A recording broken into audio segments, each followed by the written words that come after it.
If you often find yourself feeling discouraged or overwhelmed, chances are you are probably succumbing to a lie that you have believed as a mom. These are often very subtle lies or sneaky lies or things that might be half true, but we take it to the extreme and then we feel guilty because we can't live up to it. And this week, we're going to reframe the lies that we believe as moms. Sometimes these are lies that we tell ourselves. Sometimes these are lies that have been swirling around us that we've internalized.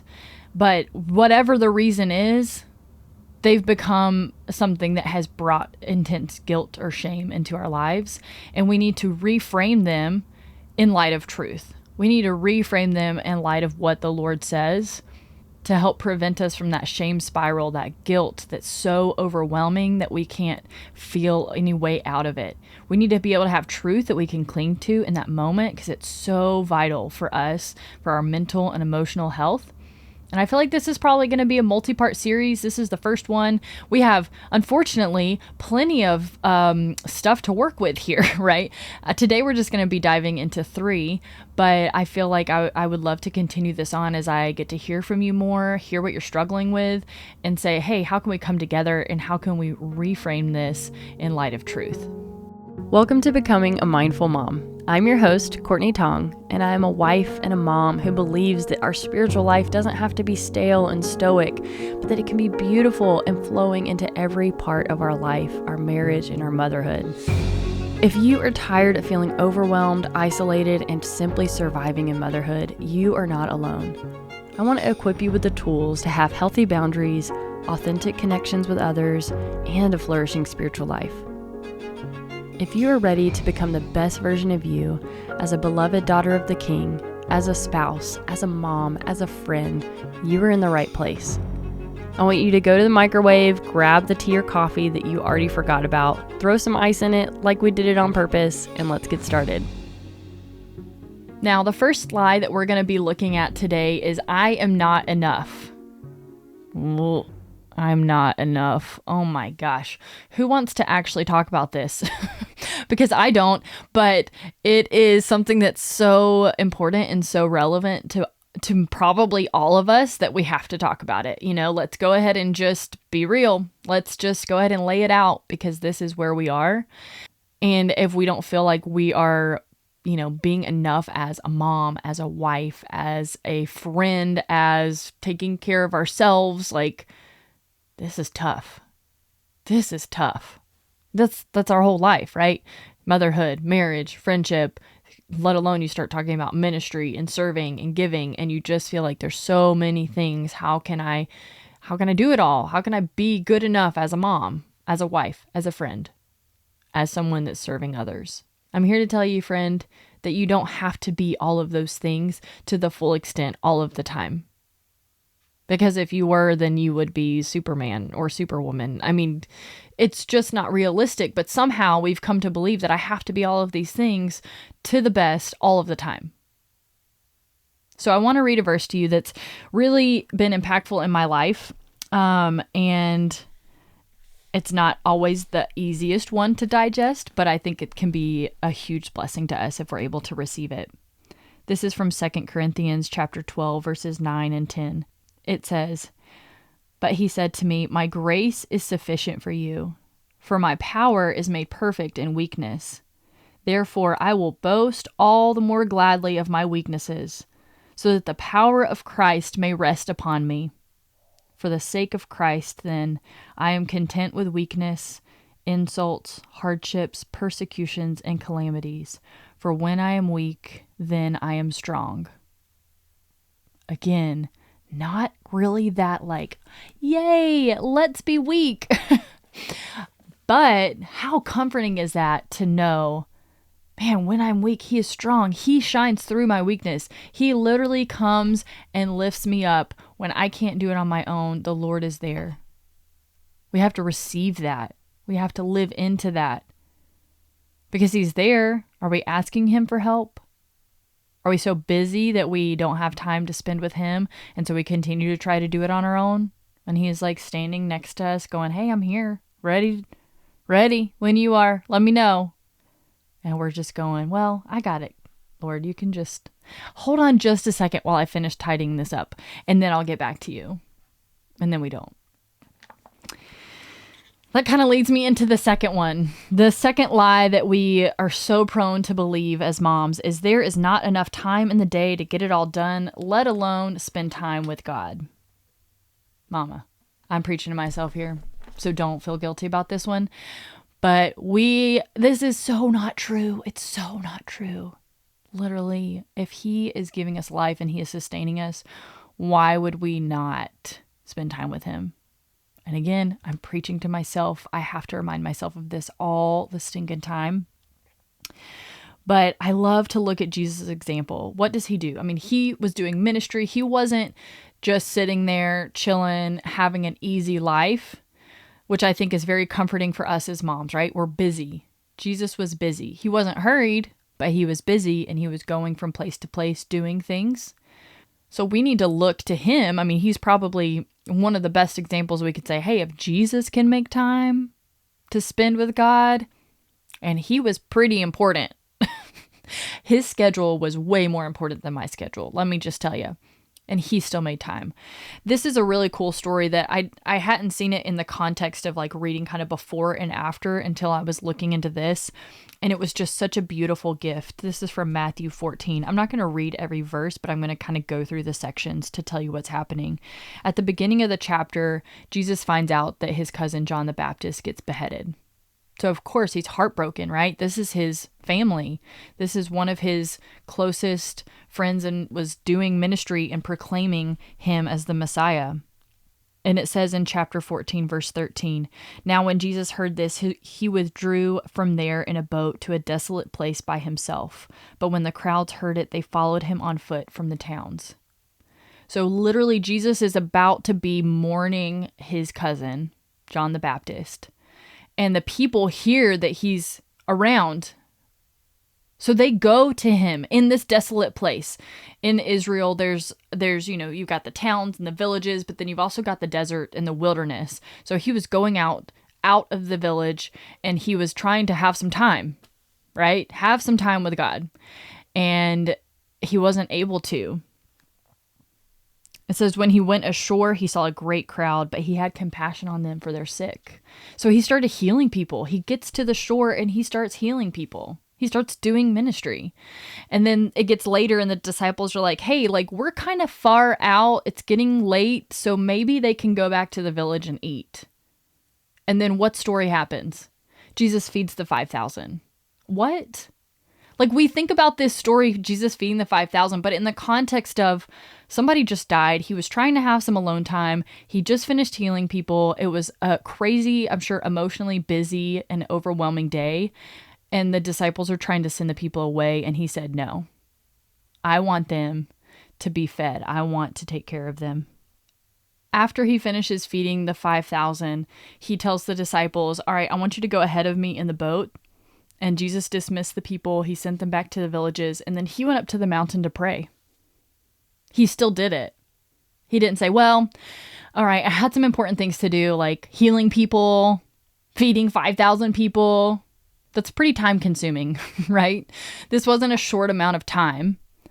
And yet he still made time to commune with God. He made the time because it was necessary. When we're in pain, it doesn't help to just be busier. It doesn't help to ignore it. He was mourning. He didn't get distracted. He just had a little rabbit trail that he had to go on to heal people and prioritize that because they were there and they needed him. That didn't mean that now, okay, so I've done my good deed, so now I don't need God. I've done what I need to do, right? No, he still had to go take care of himself. Take care of his heart. Go pray and go probably cry out. I mean, it doesn't tell us all the details. It just tells us that he went up to the mountain to pray by himself. But if we don't take this time as moms, it just starts to build and build and build. And we can be doing good things. Making food for the family, inviting other people over, hosting, just literally taking a shower maybe. We do need to make time for that. But if we don't make time to also take care of ourselves, it's all for naught. It's all for naught. All right, now the last one that I want us to look at is the lie that I feel like I'm stuck in a loop. This is honestly something that I felt multiple times over the years. Even before we had our son, I just felt like I was stuck in a loop. Like, what am I doing? I just had this work, come home, just, and then even more so after you have a kid, oh my gosh, it's like wake up, feed him, clean, wash, feed him again, put things away, feed him again, take a nap, feed him again, make the food for the evening, feed him again, go to bed. I mean, it's just, and then you wake up and do the same thing again. But then you look at the house at the end of the day and you're like, wait a second, did I even get anything done? This feels like it looks exactly like it looked this morning. But in between, it was a disaster. So actually in the morning, it was okay. And there was a disaster in between. And then I tidied up. But then now it just looks exactly like it did. Or maybe I woke up and it was a mess. And then it was still a mess. And now it's a mess in the evening. So what did I do? What am I doing? Is this it? Is this all of motherhood? The loop. It can be exhausting. And it's really hard, especially when you have little kids, because rhythms are so important. But rhythms can feel like a loop that can often feel discouraging because we feel like, goodness gracious, what am I even doing? I want to encourage you. The other day, I had one of those days. I had a day where it was like, Song was doing one thing. I was at the house and I had a very productive day that didn't let's call it behind the scenes productive, right? When you're doing the laundry and you're doing the dishes, like those aren't glorious things to mark off your list, but you need to do them, And ours had gotten stacked up a little bit. And so I was doing some of that, right? I went and watered the plants and I took out the trash and I did the dishes and I did the laundry and I folded the laundry and I put it up. Like 2 loads, people. I folded it and I put it up. Okay. So we just need to celebrate that little win, right? But what I had to do was he had gone off to do some work assignments. He was doing some freelance and then he had gone to meet up with somebody for lunch. And then he had another assignment and then he had soccer and then he came home and he was like, wow, yeah, I did so much today. And he worked, right? He was making money. And then I was at home.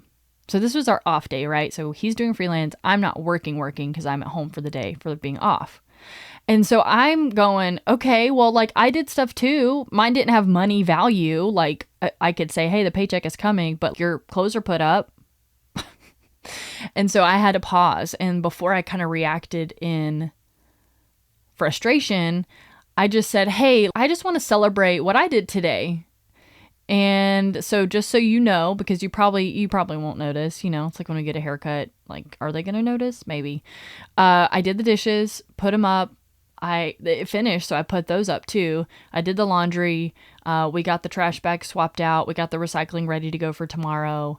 And I cleaned out the inside of the pantry. I mean, I had an insanely productive day that nobody would have ever known. Which was so frustrating. But I think that happens, we do the small things just to maintain, hey, I cooked the food. Okay, cool. Like, thank you. Yes, thank you. Let's celebrate those things. Especially when you have young kids, this is so important. Do not neglect celebrating the small things and invite your spouse into that with you. Hey, it was a tough day for me. I was having, just a lot of mental cloudiness and like I didn't feel very motivated to do anything, but I just need to celebrate that like I took a shower. That sounds so silly, but please don't underestimate the power of celebrating the small stuff. Okay, so like I'm not stuck, I'm not doing nothing, to acknowledge that what you're doing is important. And inviting your spouse to say, hey, can I celebrate this with you? It might seem small or insignificant, but it kind of really helps me get through the day and makes it feel like these little moments are worth it. They are worth it. We know they're worth it, but it's just hard when we're doing it over and over and over again. Or, hey, all of my feedings were successful today. All of the latching was great. Man, I remember those days of breastfeeding. It was a battle, man. It was a battle. And I'm like, dude, are you eating or are you just chilling? Because like this has been 40 minutes and I got stuff to do. Because in an hour, we're going to be eating again. So, like to have successful feedings or whatever it looks like, just celebrate the small stuff. Do it. I give you permission. Celebrate the small stuff. And then also I'd encourage you to just spice it up when you can. we were able to use like birthday and Christmas money to get a zoo pass. And that helps us, like if we had an off day, we're able to go down to the zoo, or if they have like special little events for members only, then we can go to that. We have other friends that have like an arboretum pass or like a science museum pass. And actually it was pretty cool because we were able to go with each other. So like, all right, we're going to take everybody to the zoo, and then we could go together to the arboretum. I've got another friend that's got like a trampoline pass, that we get a discount. And so then if you can kind of work together and say, all right, so we got this one, and everybody's got different interests, and if they have something they want to go to more, they can get that pass, and then you could all kind of jump on together and have little play dates. Like the play date doesn't have to be just at somebody's house. You can be going out to do something, and just getting out of the house. Sometimes we just need to get out of the door. Get out of the door. And maybe don't go to Target, because if you're like me, you're going to spend money. But I'll say this, at the very beginning when I was figuring it out, like I had to go to Target. Like the lady at the checkout counter was like, did you know we have delivery? And I was like, no, I need to get out of the house. I will be in this store physically. And so I just had to be disciplined to say, okay, I'm going to take a shopping list, and like the shopping list is it. And if I came back, then like Song gave me a kudos if I didn't buy anything that was not on the list, because it was very hard for me not to. But just be self-aware, right? If you feel like you're stuck in this loop, there are things you can do. There are things you can do, fun little things. And just, it could be something small, like inviting a friend to go to the park and putting a blanket on the ground, let the kids play and just hang out, especially if it's nice weather in Texas and it's not 10,000 degrees yet. So get out and go do it while you can. Give yourself permission to celebrate the small things. Also, just realize these lies are going to keep coming up, right? We have to keep filling our mind with truth. We have to keep fighting that. And when we're not able to do it on our own, asking the Lord for help and asking our brothers and sisters for help. Okay. Now, I'm not kidding when I say, hey, I really want to pray for you. If there's something that you could use prayer for, you can always email me at the link in the description. Come join our Facebook group. I'm starting to do like semi-regular like prayer posts, so you can comment on that or message me directly. I'm trying to maintain that, like checking it 2 to 3 times a week. I know realistically for myself, I won't be able to check it every single day, because that's just not the best use of my time in terms of like, oh, got distracted and now I'm scrolling. So I'm trying to intentionally check that a few times a week. So if you message me on there, I would love to pray for you. We could have the group praying for you as well. And let's do this together. Thank you, sister, for joining me for today's episode. Whether you were preparing dinner, doing laundry, nursing the baby, or commuting to work, I am glad that you brought me along for the journey. And I would love to connect with you over at Instagram or our Facebook group, both of which are linked in the show notes. Or you can shoot me an email. I would love to hear from you. Don't forget which Bobby you feel. All right, there you have it, folks. Straight from the mouth of babes. That's my son. If you are blessed or encouraged by this episode, it would mean so much to me if you would take a quick moment and leave a review. And if you have a mom friend that you think needs to hear this episode, be sure to share it with them as well. All right, girlfriend, may you continue to rest in the peace of God amidst the craziness of motherhood. Meet you back here next week.